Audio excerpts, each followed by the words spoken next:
கன்னியாகுமரியில் தவிக நிர்வாகி John Bosco மரணத்தில் இளைஞர் ஒருவர் கைது செய்யப்பட்டுள்ளார். கன்னியாகுமரி மாவட்டம் ஆரல்வாய்மொழி அருகே ஆதிச்சன்புதூரை சேர்ந்த தவிக நிர்வாகி ஜான் போஸ்கோ கடந்த மாதம் 10ஆம் தேதி கிரிக்கெட் விளையாடிவிட்டு வீடு திரும்பிய போது வழியில் மயங்கி விழுந்துள்ளார். அவரை சோதனை செய்த மருத்துவர்கள் அவர் ஏற்கனவே இறந்துவிட்டதாக தெரிவித்தனர். அவரது மனைவியின் புகாரை அடுத்து போலீசார் விசாரணை மேற்கொண்டதில் ஜான் போஸ்கோவுக்கும் வேலப்பன் என்பவருக்கும் ஏற்பட்ட தகராறில் ஜான் போஸ்கோ கீழே தள்ளப்பட்டு தலையில் அடிபட்டு இருக்கலாம் என்று சந்தேகத்தில் வழக்கை கொலை வழக்காக மாற்றி போலீசார் வேலப்பனை கைது செய்துள்ளனர். மானாமதுரையில் பட்டியலின இளைஞர் கொலை சம்பவத்தில் ஈடுபட்டுள்ள அனைவரையும் கைது செய்ய வேண்டும் என விடுதலை சிறுத்தைகள் கட்சியினர் சாலை மறியலில் ஈடுபட்டதால் பரபரப்பு ஏற்பட்டது. சிவகங்கை மாவட்டம் மானாமதுரை அருகே சங்கமங்கலம் கிராமத்தில் இல்ல விழாவிற்கு மைக் செட் பொருத்த சென்ற இளைஞர் காளீஸ்வரனை பைக்கில் வந்த கும்பல் சரமாரியாக வெட்டி படுகொலை செய்தது.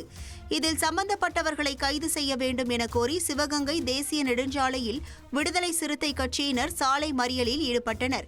இதனைத் தொடர்ந்து 2வது நாளாக அரசு ராஜாஜி மருத்துவமனையில் உடலை வாங்க மறுத்த உறவினர்கள் போலீசார் சமாதானப்படுத்தியதை அடுத்து உடலை வாங்கி சென்றனர். இதனால் அப்பகுதியில் மிகுந்த பரபரப்பு ஏற்பட்டது.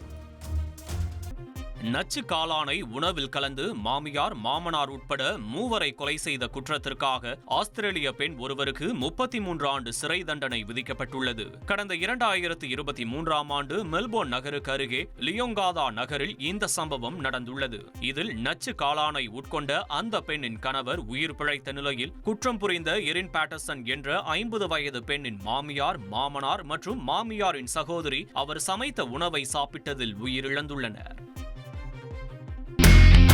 இனி செல்லும் இடமெல்லாம் செய்தி. தந்தை டிவியின் வாட்ஸ்அப் சேனலை ஃபாலோ பண்ணினா செல்ல இருக்கும் இடமெல்லாம் செய்தி. இதோ QR கோட் இப்பவே ஸ்கேன் பண்ணுங்க, ஃபாலோ பண்ணுங்க.